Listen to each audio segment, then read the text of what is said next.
G'day guys, it's Des from Ironwood Construction. Hey, absolutely pants day here today. So the whole Ironwood team is off site and well, just lounging around I guess. But I thought this was the perfect opportunity because I'm just hyped to get into the Paulk Workbench, and I just thought I would come in here and start roughing down the sheets. Give them some sort of dimension before we exact them up in the table saw. So yeah, pretty basic stuff. I'm not going to tell you guys how to suck eggs, but I don't have the track saw here with me today, so we're just going to go old school, straight edge and the battery skilly. So I've just measured my offset. I'm going to split these sheets pretty much central. We've got Ron's cutting list here for the whole 5 sheets, and I just happen to have another couple of AC sheets left over from another job in case I something up, but I won't tell you, but maybe they'll just disappear, so who knows. Anyway, I'm going to start roughing out the tops and the bottoms, the spreaders, and we'll start looking at making the pattern for the sawhorse, and I guess we'll see if the rain stops by then and we can get back to site or what's going on. Yeah, so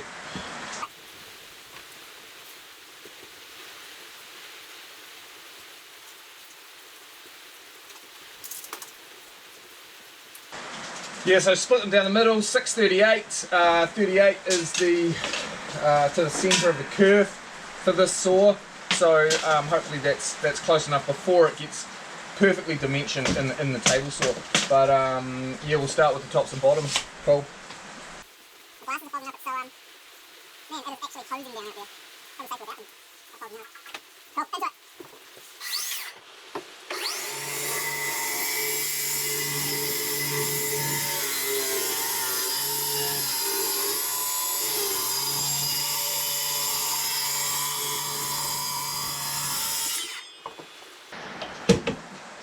There's a few twists in these sheets, so I'm just clamping everything down at this stage and making sure that the straight edge doesn't lift up, so the base plate of the slaw can slip under it and mess up your cut, you know. So that should be now 600, close enough for this cowboy.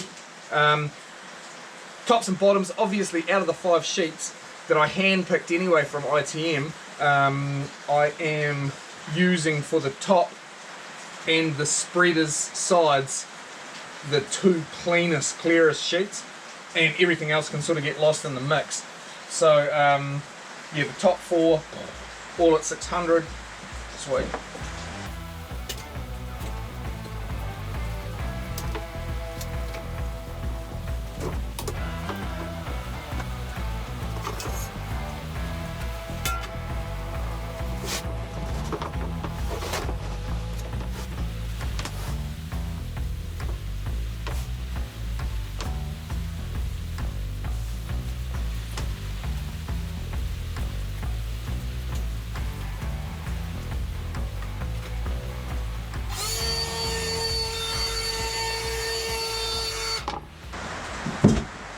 So I better label these the same as Ron just to stay with the plan.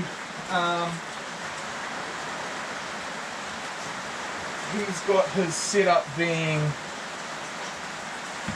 1, 2, 3 and 4. So this would make these the bottoms as 1 and 2.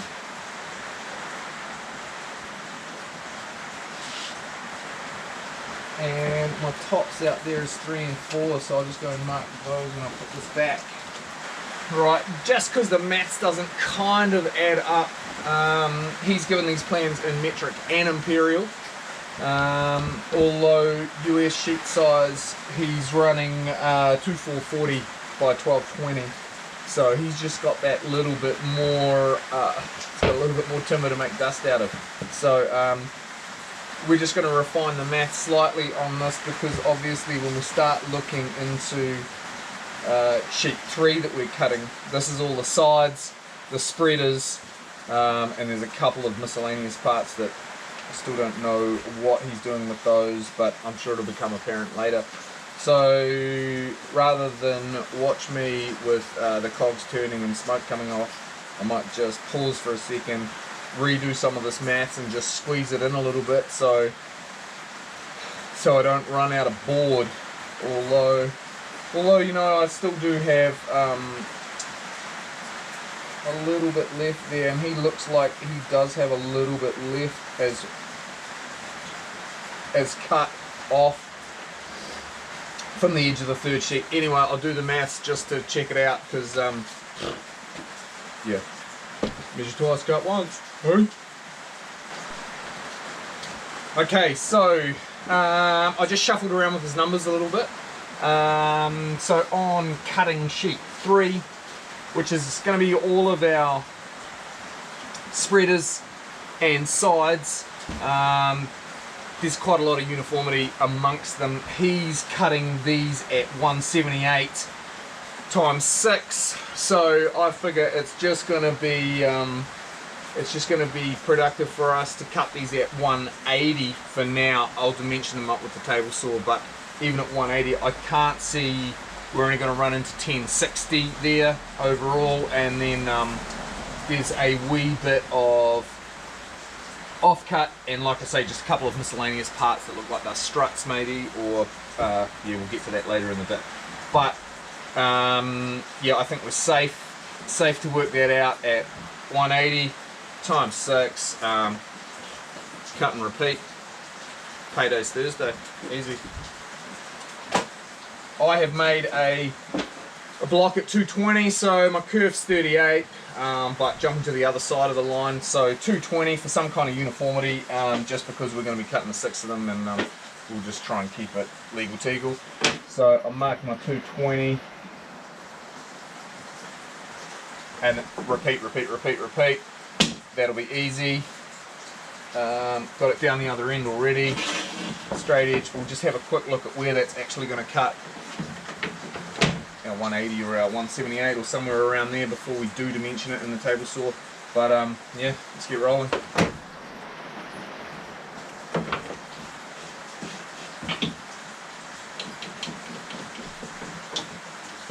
Man, how good would it be having the Paulk Workbench right now to make this workbench?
love the saw.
Man, this saw on the B battery just all day.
That's the sum of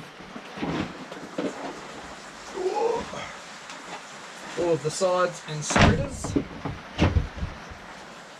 And I guess if we just have a quick check here for parallel on our offcut.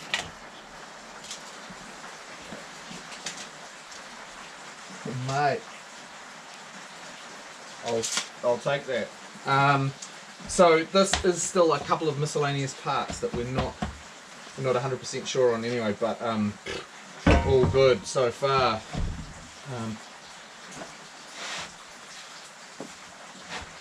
I think I'll just go through and label all of these just as old mate has, just to save confusion later on in the piece.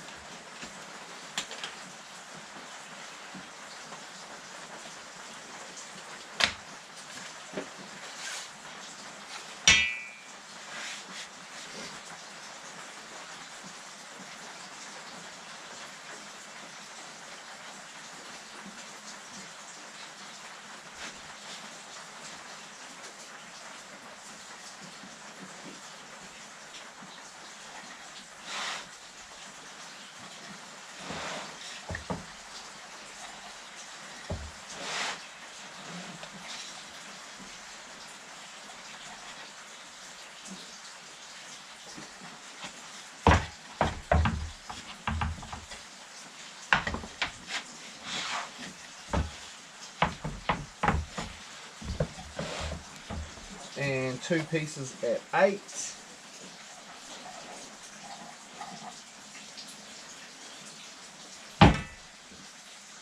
Right. Put those aside, and it looks like we're getting somewhere. This is going to be, let's call it struts, and hope for the best.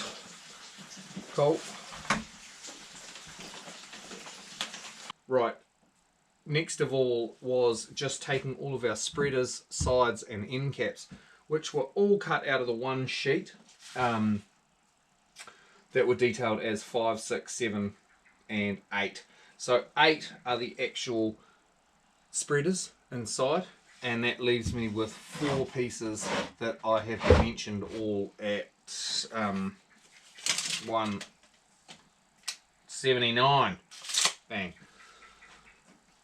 So now, with our tops, we know that our tops are 598 because they are dimensioned now. So the width of our spreader is going to differ slightly from Ron's plans because we're dealing with 12mm ply, and that can always be a little bit different, can't it? So really what we're going to do is we're going to make sure that it is 12mm ply, which it is. Take 2 of them and then deduct that from our 598, which that leaves us with the spreaders which we need, and end caps. We need 8 spreaders and 2 end caps.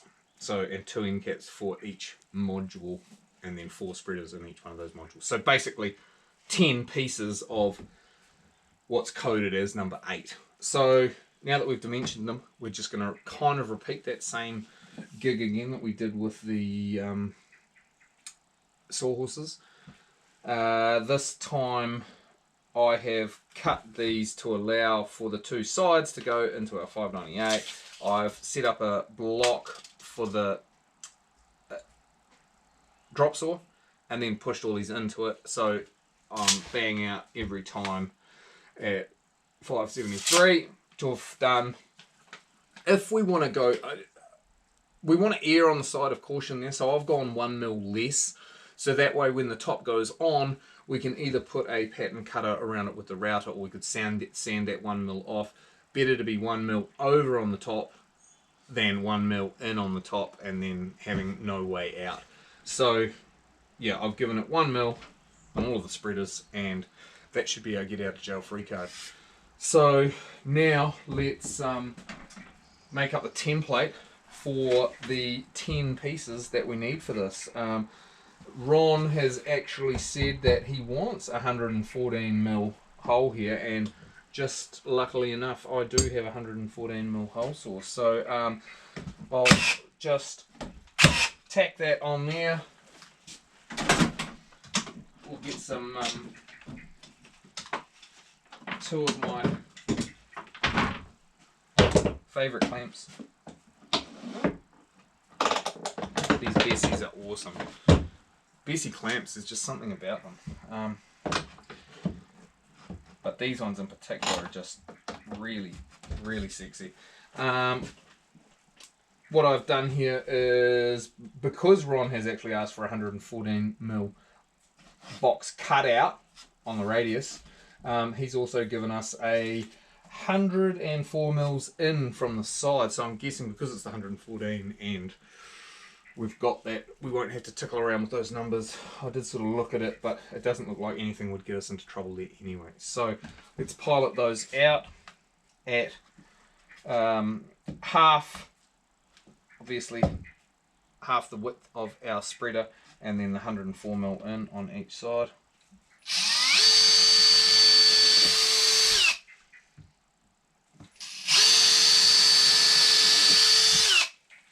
Now out of these spreaders, because you're only going to get 4 out of each of these 2 strips that were cut from our whole sheet, we do have some waste left from the internals of the sawhorses here. However, that grain will be running vertically, where the rest of our grain will be running horizontally. I know it's cross-laminated ply, so it's really not such a big deal, but just with those 2 that are running vertical grain, they're somewhere in there, but we'll bury them in the middle just to keep it all tight.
Okay,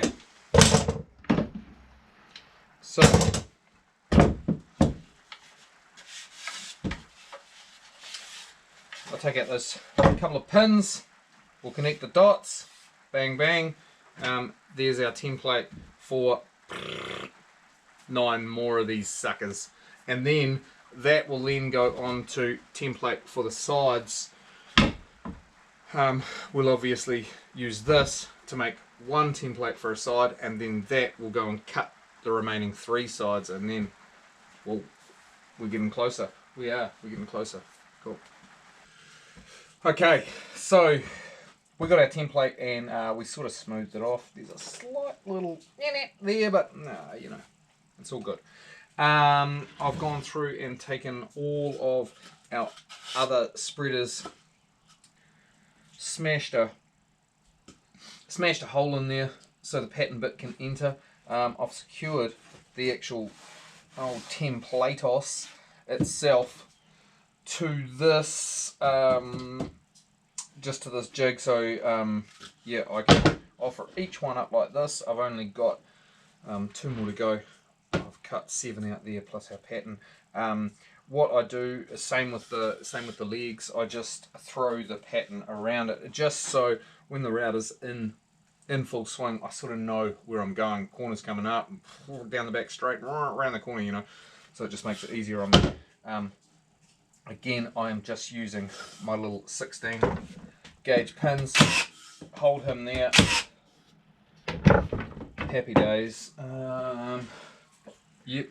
Get on some safety googles and we'll just hone out another 2 and then that'll be 10 in total. And then look at the sides, eh? Cool.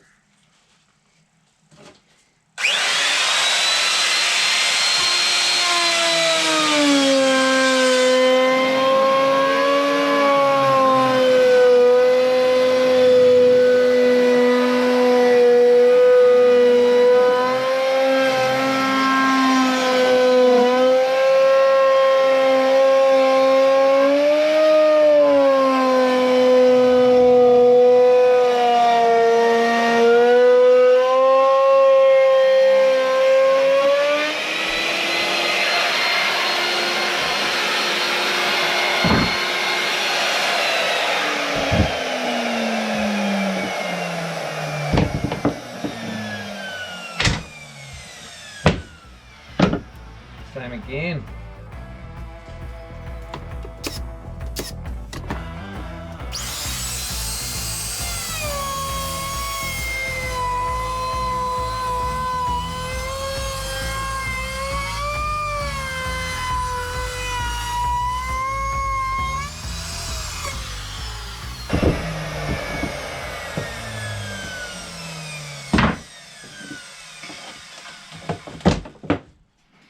Okay. I think now I'll just start looking at marking out the sides, and then we'll clean this whole lot up together all at once, and yeah, easier on the sanding. I've sort of Swiss cheesed this one just with a few pinholes, but again, we'll just fill all of those, and this one again will just get lost in the middle as a spreader, so no dramas there. Although we could just make one more out of offcut, but let's get going, eh? Just get this thing done. Cool. Okay, so after having old Pat here, I decided to make one more just because he was all full of holes, and I thought just to be on the side of caution, let's do that. So I have 11 of the spreaders and ends. So then on one of our sides, let's use these patterns to make up one greater pattern that becomes the side, and then we can cut another 3 from that. So we knew that my sides were 573, and remember that was allowing for the mil of over, so we can trim that out with a flush cutter or sand it, do whatever we want, so the top is and we know our total box length is 2.4, so the 573, we need to, if we want to even up spaces, we need to know that difference. So the 573 times 4, I think it leaves us shy 104 of 2400, so 104 divided by 5 is 20.8 or something. So I've cut a 20-ish mil packer, bang, bang, bang, and then I'm just going to shoot these to our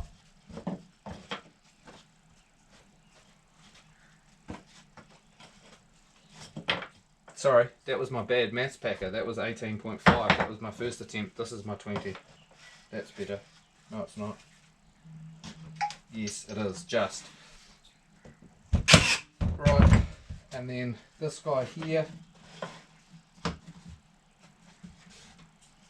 And that should leave us with, boom, it's good.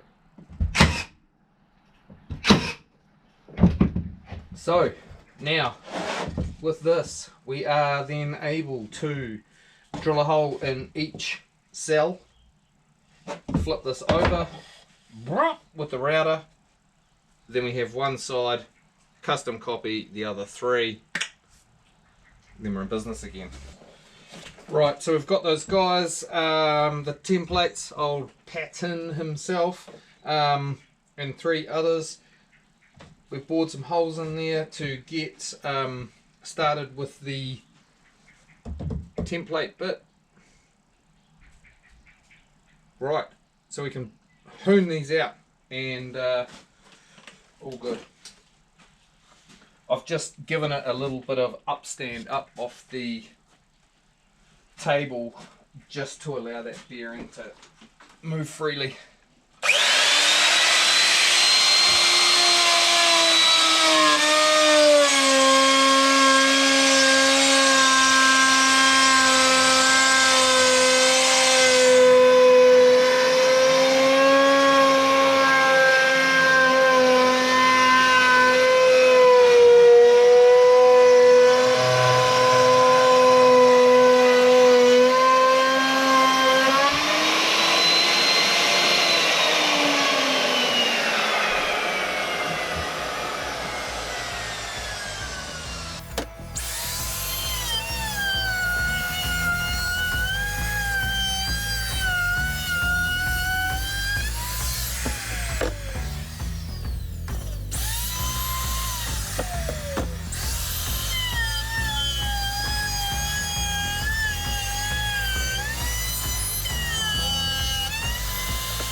I think that will suffice. Punch all of these off this guy.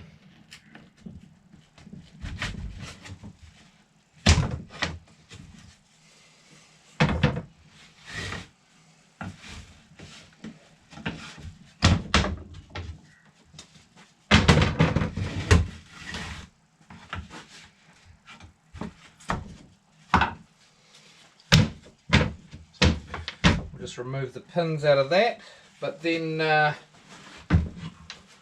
sure you're starting to get the hang of it now. This guy will then get shot to him, and we make 3 more of these. All too easy, eh? Okay, guys, day 2. Last night I just sort of finished up by having a clean up, and also I just took the router, put a round off blade on it, our radius bullnose, and I just ran around both sides of all of our cutout patterns because I think we're kind of finished with the router for a wee bit. Right, so that sort of has given us this nice edge to work to, has made everything a bit, taken out sort of any imperfections. That's probably something I was going to say actually, that I think next time if I was to do this project, or anyone else that probably takes it on, the cool thing with using the plywood as the pattern is obviously you keep the pattern and it just goes into the actual worktop as a part. Where I think if I was going to do this again, probably I just did make one as a pattern and then built everything else off that from the router. I think what I'd do next time is perhaps do that in MDF. I'm not a great fan of MDF, but the nice smooth surface you get with no undulations is probably, it would just make for just that next level in finish. anyway, it's next time, eh? Next bench. Right, so what I've gone and done now is started to mark out for all the pocket screwing, which is going to be our next gig. I'll just get quickly set up for that, and then I'll come back to you and yeah, let's mark this thing out. I reckon if we can get the pocket screws done today, maybe surface the top. It is the weekend, so I probably have to do something in the house as well, no doubt. Anyway, that's not as much fun as this, but yeah. So yeah, like I say, I'll just quickly get set up, and then we'll get into it. Okay, right. So, couple of things to consider before we just start blazing into it. Is obviously where our spreaders are going to fit internally in the middle. We just want to give ourselves a little bit of room for the impact driver to be able to get in there and actually do the job. So I have decided that for the tops here, we want it as close to the spreader as we can be for strength, but like I said, allowing enough clearance for the driver. We're only going to pocket screw from into the top, and then obviously into the spreaders, where the bottom of the table, because that's not critical, we're just going to do that last. That'll be the last two sections to go on, and we're just going to glue and screw, countersink screw from the underside, and they'll be visible, but only if you're lying on your back under the table. So evenly space these out. It's here we go, 300. Then our intersecting point for the middle strut, or spreader as we're calling them, is going to be 600. So I've just gone in 50 from either side of that. Then again 900, 1500, 2, 1, and then like I said, I've just come in 50 from either side of that. So we'll just square those across on all of them together, and obviously I have faced these all, so just index them as what way is top, and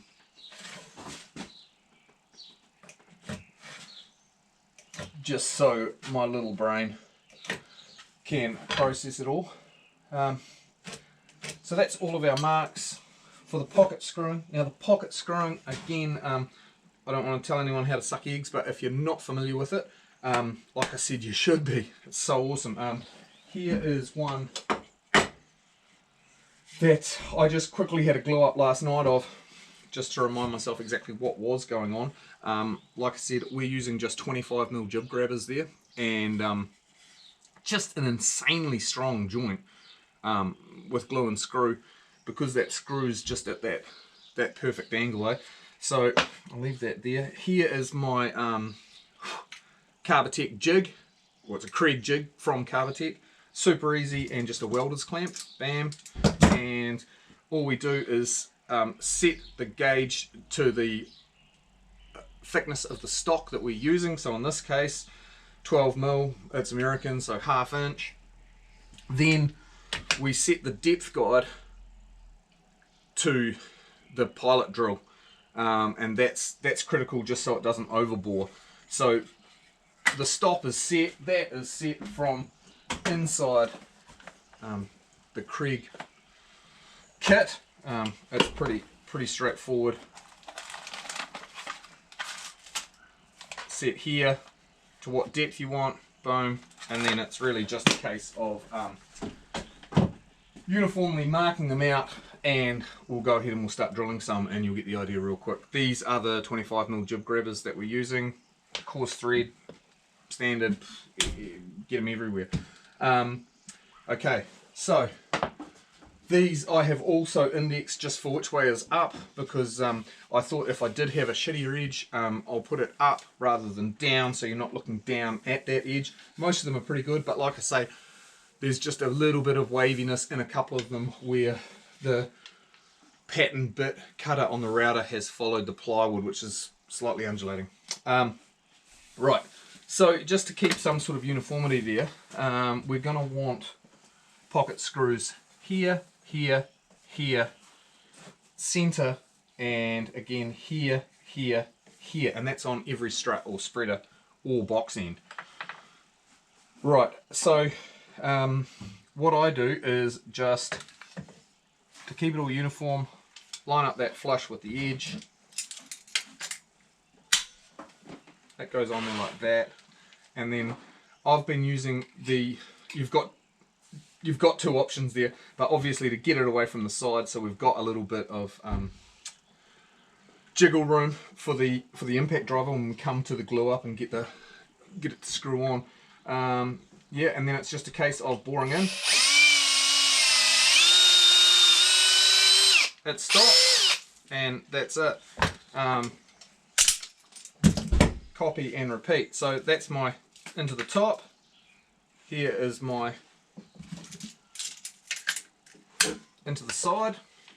Again with the furthest one away from that flush edge. Boom. And away you go. It's a little bit tedious like this, I guess, but this is the super easy and cheapest jig you can buy from Craig. But they do have a whole series, like the K5, which is a bench top, awesome version. I'll get one when I'm a proper grown up. For the middle, again, just to create some kind of uniformity there, I have a jig made up which just offsets my center there. Mark that. This then clamps onto that side of the line. You do have an indexing mark on the bottom here, almost like a biscuit jointer, that shows you where it's going to strike. And I mean, you can't know, it doesn't need to be center, but just for my OCD it helps.